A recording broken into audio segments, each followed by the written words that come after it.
कभी कभी प्यार करने का अंजाम इतना भयानक हो जाता है कि लोग उसकी कल्पना भी नहीं करते हैं। छत्तीसगढ़ में एक जिला है कोरबा, और कोरबा जिले का एक थाना लगता है पाली। और पाली थाना क्षेत्र के अंतर्गत एक चेतवन गांव है। उस गांव के आसपास एक बागू डैम करके एक बड़ा सा डैम है। उस डैम के किनारे से जब वो राहगीर या जो किसान है लोग उधर से गुजर रहे थे तो बहुत तेजी से एक दुर्गंध आ रही थी। तो जब लोग और पास जाते हैं तो दुर्गंध और तेज हो जाती है।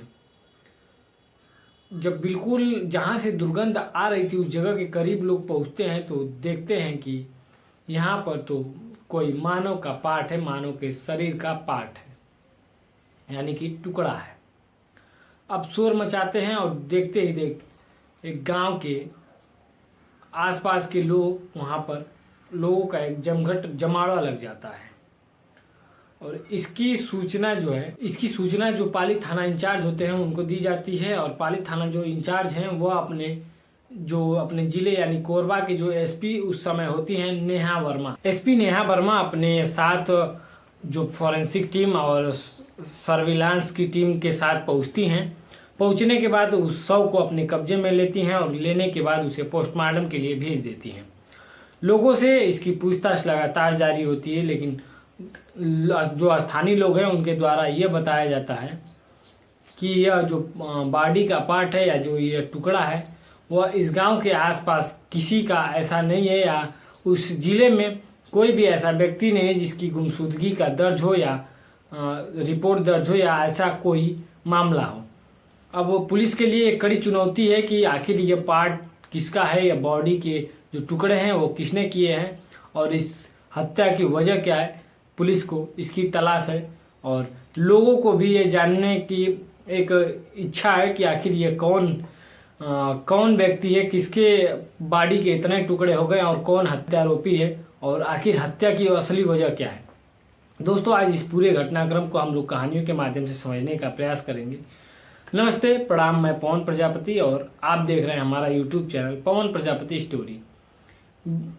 आपसे एक छोटी सी रिक्वेस्ट है कि आपने अभी तक हमारे चैनल को सब्सक्राइब नहीं किया है तो चैनल को सब्सक्राइब करें और बेल आइकन को प्रेस करना ना भूलें। दोस्तों, आज की जो सच्ची घटना है उसकी शुरुआत छत्तीसगढ़ के कोरबा जिले के पाली थाना क्षेत्र के अंतर्गत चेतवा गांव है। और चेतवा गांव के आसपास के पास में ही एक बागू डैम है। और बागू डैम में 10 जुलाई 2024 को जब वहाँ से लोग लगभग सुबह 9:15 या 9:30 के आसपास जब लोग वहाँ से गुजर रहे थे तो वहाँ से एक बहुत तेज से दुर्गंध आने लगती है। जब लोग उसके पास जाते हैं तो वहाँ देखते हैं कि ये तो किसी व्यक्ति के शरीर का टुकड़ा है और वह कई टुकड़ों में बटा था। और उसके साथ एक पिट्ठू बैग है और कुछ कपड़े भी उसमें हैं। लोगों ने इसकी सूचना उस समय कोरबा जिले के तत्कालीन जो एसपी होती हैं नेहा वर्मा, उनको दिया जाता है। और नेहा वर्मा अपने साथ फॉरेंसिक टीम के साथ वहाँ पहुँचती हैं और शव को कब्जे में लेकर उसकी शिनाख्त में जुट जाती हैं और शव को पोस्टमार्टम के लिए भेज दिया जाता है। लेकिन अब चिंता का विषय यह है कि आखिर ये व्यक्ति कौन है और इसकी हत्या कौन किया है और हत्या की वजह क्या है। पुलिस के लिए कड़ी चुनौती है क्योंकि हत्या करने वाला कोई वहाँ पर सुराग भी नहीं छोड़ा था। और इस बॉडी को ऐसा लगता था कि कहीं से दूर से लाकर इसे फेंका गया हो। इस प्रकार की ये जो वहाँ की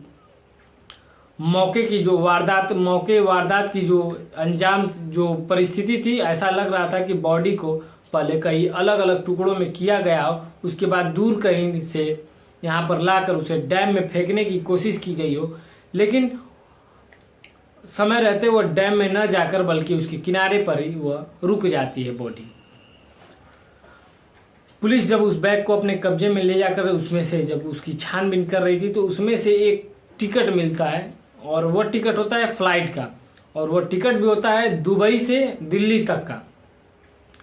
अब पुलिस की मुश्किलें बढ़ती है कि दुबई से दिल्ली तक के जो टिकट है वह उस बैग में मिलता है और दिल्ली से जो यह व्यक्ति की बॉडी है वह लगभग 1500 किलोमीटर के आसपास दूर मिलती है। तो इसका कैसे कनेक्शन है और कैसे इसका पुलिस ने खुलासा किया उसको अब पुलिस की टीम उस टिकट के माध्यम से एयरपोर्ट पे पहुंचती है और एयरपोर्ट पे पहुंचने के बाद उस टिकट के बारे में उसका डिटेल निकलवाया जाता है। तो पता चलता है कि जिसके नाम पर यह टिकट बुक था उसका नाम मोहम्मद वसीम अंसारी होता है, जिसकी उम्र तकरीबन 28 वर्ष बताई जा रही है और वह भी इसी ज़िले का रहने वाला है। वह दुबई से 1 जून को अपने फ़्लाइट का टिकट दिल्ली के लिए लेता है और वहाँ से फ़्लाइट लेकर दिल्ली आता है और दिल्ली से वह कैसे छत्तीसगढ़ के इस कोरबा ज़िले में उस डैम में उसकी बॉडी मिलती है, वह भी कई टुकड़ों में। टिकट के माध्यम से वसीम का जो घर है उसका पता चलता है। तो पुलिस की एक टुकड़ी जो है वह घर पहुंचती है और घर पहुंचने के बाद वसीम का एक बड़ा भाई होता है, उसे पुलिस लाती है और शव का शिनाख्त किया जाता है कपड़ों के माध्यम से। क्योंकि बॉडी की स्थिति नहीं ऐसी थी और बॉडी लगभग बताया जाता है, जैसा कि मीडिया रिपोर्ट बताती है कि 16 से 17 टुकड़ों के से भी ज़्यादा टुकड़े में उसे काट दिया गया था। तो इसके वजह से बॉडी से शिनाख्त करना बहुत ही कठिन हो जाता और कपड़ों से वसीम की शिनाख्त होती है। वसीम के भाई जो है वसीम के इस बॉडी का शिनाख्त करता है और पूछने पर यह बताया जाता है कि उसके जो भाई है उसका वसीम, उसका दूर दूर तक किसी से कोई झगड़ा लफड़ा नहीं था। वह 2-2.5 सालों से वह दुबई रहकर वहीं पे कमाता रहता था और वह दुबई से कब आया घर इसकी सूचना भी घर वालों को नहीं थी, आसपास या उसके दोस्त मित्र किसी के पास ऐसी सूचना नहीं थी। अब जो वसीम है उसका कॉल डिटेल निकाला जाता है, उसकी CDR निकलवाई जाती है। CDR और मोबाइल के माध्यम से पता चलता है कि वसीम एक लड़की है, उससे वह इंस्टाग्राम पर काफ़ी ज़्यादा एक्टिव रहता है और इंस्टाग्राम पर ही इन दोनों की बातचीत। और जब उस लड़की का इंस्टाग्राम से फ़ोटो निकलवाया जाता है और कोरबा ज़िले के अलग अलग थानों में उस लड़की का फ़ोटो और पुलिस चौकियों पर भेजा जाता है, तो पता चलता है कि वह लड़की कोई और नहीं बल्कि उसी गांव की, उसी ज़िले की एक लड़की है जिसका प्रेम प्रसंग एक प्रिंस खान नाम के लड़के से चल रहा है। अब परिवार जो पुलिस है वह प्रिंस खान और उसकी जो प्रेमिका है उसके घर पहुंचती है। तो पता चलता है कि घर वाले बताते हैं कि जो उसकी लड़की होती है वो बहुत बदचलन किस्म की होती है, इसलिए परिवार वालों ने उससे अपना हाथा नाता तोड़ दिया है, रिश्ता तोड़ दिया है और अब वह परिवार के साथ नहीं रहती। काफ़ी दिनों से वह प्रिंस खान के साथ कहाँ रहती है, क्या करती है, इसे परिवार वालों से कोई मतलब नहीं है। इसलिए परिवार वालों के पास से पुलिस को कुछ बहुत ज़्यादा सहायता नहीं मिलता, बल्कि उन सबों का मोबाइल नंबर मिल जाता है और मोबाइल नंबर को सर्विलांस पर डालने के बाद उनकी जो लोकेशन होती है वो उड़ीसा की आती है। तो पुलिस की एक टुकड़ी जो है वो उड़ीसा चली जाती है और उड़ीसा जाने के बाद मोबाइल के लोकेशन के माध्यम से उन दोनों को गिरफ्तार कर उन्हें छत्तीसगढ़ के कोरबा लाया जाता है। लाने के बाद अब उनसे जब पुलिस सख्ती से पूछताछ करती है तो दोनों खुल जाते हैं और दोनों एक कहानी बताते हैं कि जब वह लड़की 14 साल की थी तब वह ट्रेन में अपने माता पिता के साथ सफ़र कर रही थी और उसी दौरान उसी डिब्बे में वसीम आता है और वसीम की उस समय लगभग उम्र बताई जा रही है कि 26 वर्ष थी, क्योंकि कहानी 2 साल पहले की है और जिस समय वसीम की हत्या हुई उस समय वसीम की उम्र तकरीबन 28 वर्ष थी और 2 साल पूर्व देखा जाए तो वसीम लगभग 26 वर्ष का रहा होगा। तो लड़की बताती है कि लड़की बेहद ही खूबसूरत होती है, तो वसीम जो है उस पर फिदा हो जाता है और दोनों नए आंखों में दोनों के प्यार हो जाते हैं।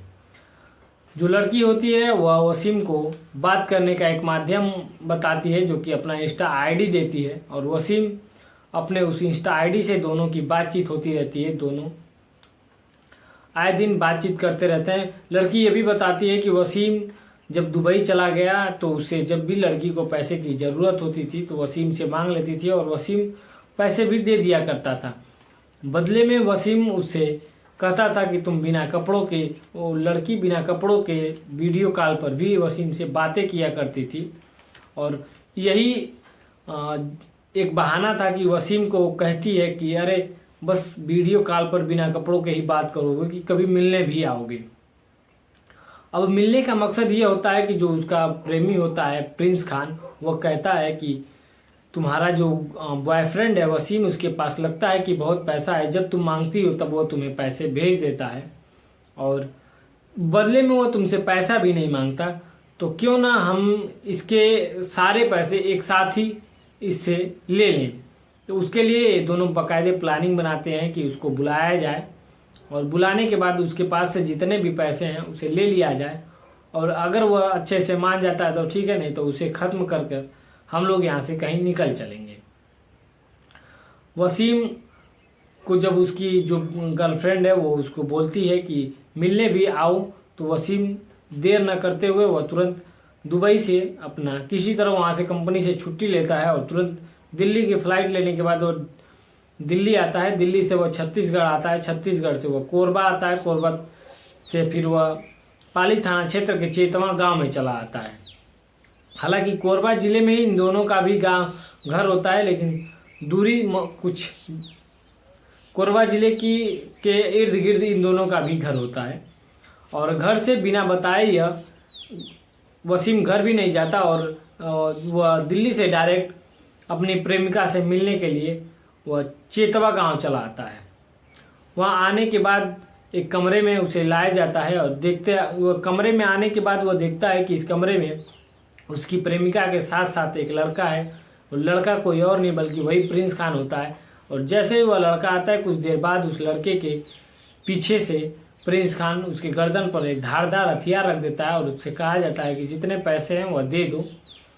अब वसीम थोड़ा सा जोर ज़बरदस्ती करता है और इतने में जो प्रिंस है वह उसकी गर्दन को उड़ा देता है।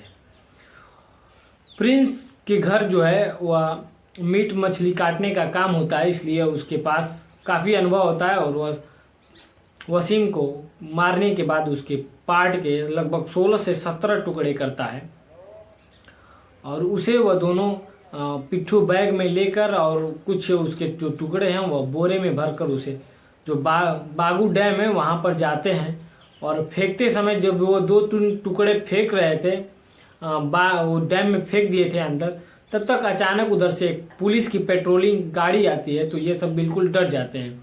हालांकि पुलिस उस दौरान इन दोनों को कुछ कहती नहीं, वह अपना चली जाती है, लेकिन इन दोनों के मन में डर हो जाता है और ये सब चले जाते हैं। टुकड़े को फ्रिज में रखने के बाद जाते हैं और टुकड़े को फ्रिज में रख देते हैं और धीरे धीरे कई दिनों तक उस टुकड़े को लाकर फेंकते रहते हैं। और जब यह टुकड़ा पूरा फेंक दिया जाता है उस डैम में, लेकिन उस डैम में फेंकते वक्त कुछ गलतियां ये करते हैं कि कुछ टुकड़ा जो है डैम के गहराइयों में चला जाता है जिसका कि कोई पता नहीं, लेकिन कुछ जो टुकड़ा है वो डैम के बाहरी किनारों पर ही रह जाता है और उसमें से वो सड़न की बदबू आने लगती है, जिससे इस पूरे मामले का खुलासा होता है। जब पता चलता है इस मामले का खुलासा, जब मीडिया रिपोर्ट और अखबारों के माध्यम से जब लोगों तक आती है तो लोग बिल्कुल हैरान परेशान हो जाते हैं और लोग सोचने पर मजबूर हो जाते हैं कि 4400 किलोमीटर दूर से एक प्रेमी अपनी प्रेमिका के कहने पर वो आता है और बदले में उसे 17 टुकड़ों में कट जाता है। ऐसे ही लड़के जो है प्रेम प्रसंग में उनकी हत्याएं हो जा रही हैं और लड़के जो आज के युवा जनरेशन के लोग हैं वह प्रेम में इतने अंधे हो गए हैं कि उनको कुछ दिखाई नहीं देता, कुछ सूझता ही नहीं है। दोस्तों, इस पूरे घटनाक्रम को सुनाने का उद्देश्य किसी को परेशान करना है, किसी के भावनाओं को ठेस पहुंचाना नहीं, बल्कि आप सभी को सतर्क और जागरूक करना है, क्योंकि घटना कब किसके साथ हो जाए इसका अंदेशा किसी को नहीं होता। आशा है कि आप जहाँ होंगे स्वस्थ होंगे, व्यस्त होंगे, मस्त होंगे। उम्मीद है कि आप जहाँ भी हैं अपना ख्याल रखें और अपने साथ साथ अपनों का भी ख्याल